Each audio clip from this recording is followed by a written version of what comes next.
to do a great one-on-one with Mike Kosa. I found it very fascinating. A couple of things you have to know about this guy. First guy I ever met, B&I, that actually surpasses the 7 vegetable fruit servings. This guy is a real great eater. So, second, right, is that this guy is at age of 19, was actually contacted by the Philadelphia Phillies to play baseball. That's what a great athlete he was.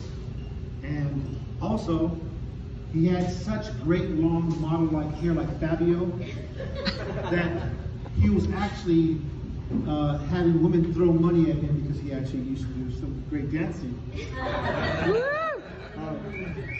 But the most fascinating thing I found about him was what happened with that baseball. His dad had suffered a life-ending event, and he had to basically walk away from his baseball dream and work very hard to support his mother and sister. And I thought, that's a hell of a man. So he works for Leyva Printing, and Leyva Printing is basically a full printing and marketing company. So I want to introduce Michael Kosa. Thank you, Michael.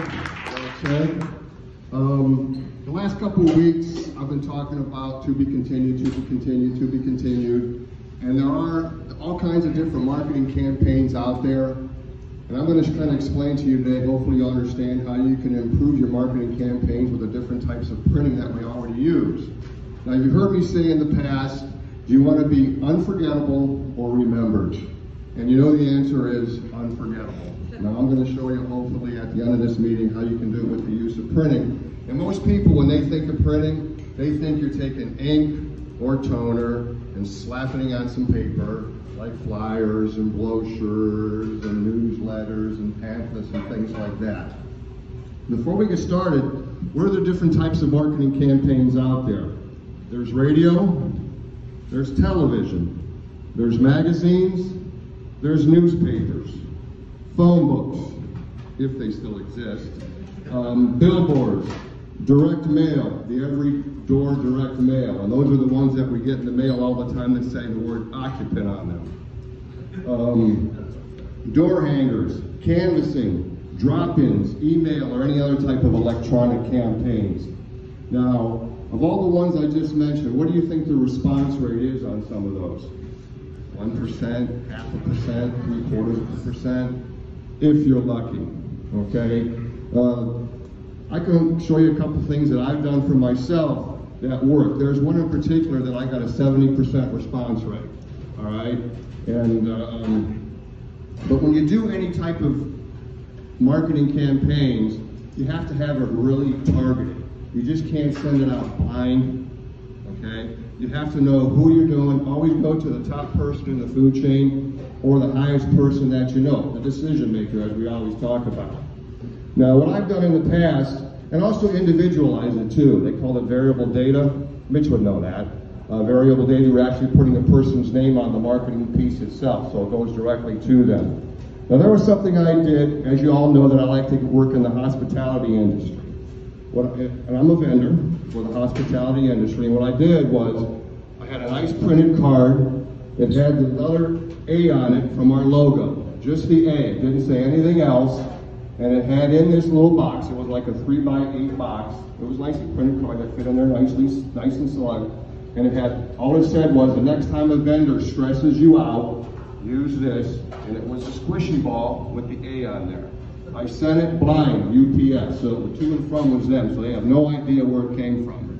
The very next day, I sent out the same person another box, had the A on the card, and it says, the next time a vendor leaves a bad taste in your mouth, okay, use this, and it was a package of mints with the A on it. The very next day, I sent out another box, again, UPS blind, had the A on there, but actually had my name and a Leyva marketing print mail on there.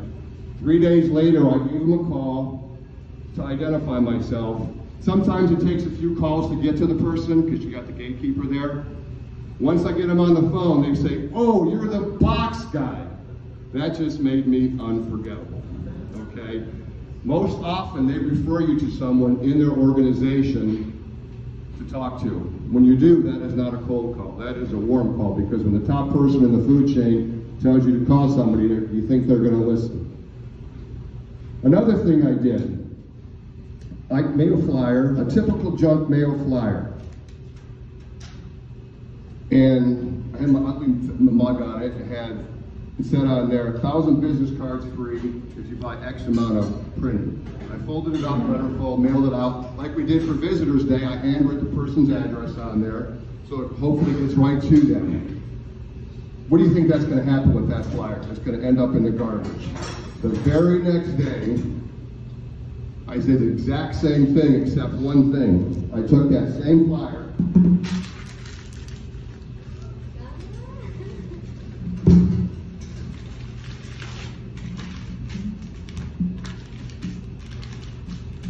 wrinkled it up. I had a little Post-it note on there. I put the person's name on there who I addressed it to, and I said, "Sam, I can't believe you threw this out yesterday." Okay? I called him up. Got a pretty good response rate. There was one in particular. I marketed a marketing agency.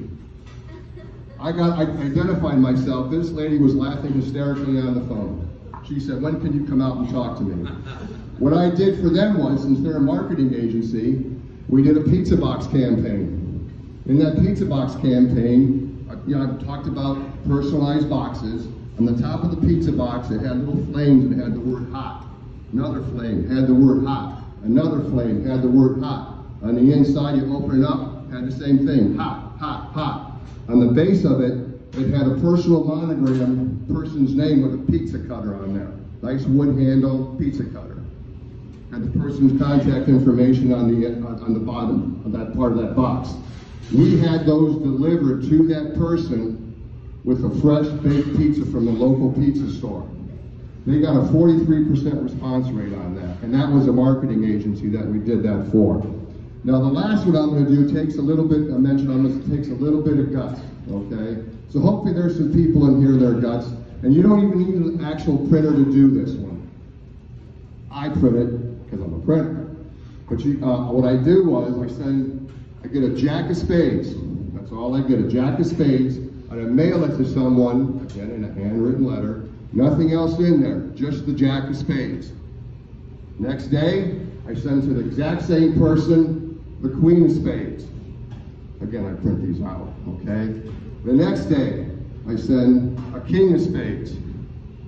2 days later, I show up on the doorstep, the gatekeeper's there. I say, "May I see so-and-so?" May I ask who's calling? I say, "Here's my card." I give them the ace of spades. They take them the ace of spades, they come running out of the room. First they probably think you're some sort of... But it does work, okay?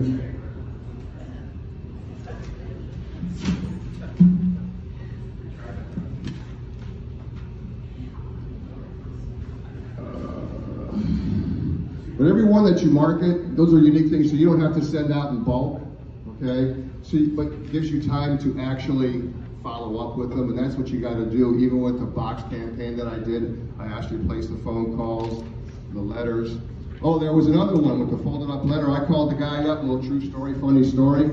I called him up. He must have been a novice in marketing and selling his business. He got mad at me. He says, "What are you going through my garbage for?" True story, true story. And in closing, the referrals I'm good for, as you know, I love the hospitality industry, nonprofits, service industry, restaurants, casinos, graphic designers, web designers, ad agencies, trade show companies, retirement homes and facilities, and medical field and hospitals. And I'm out.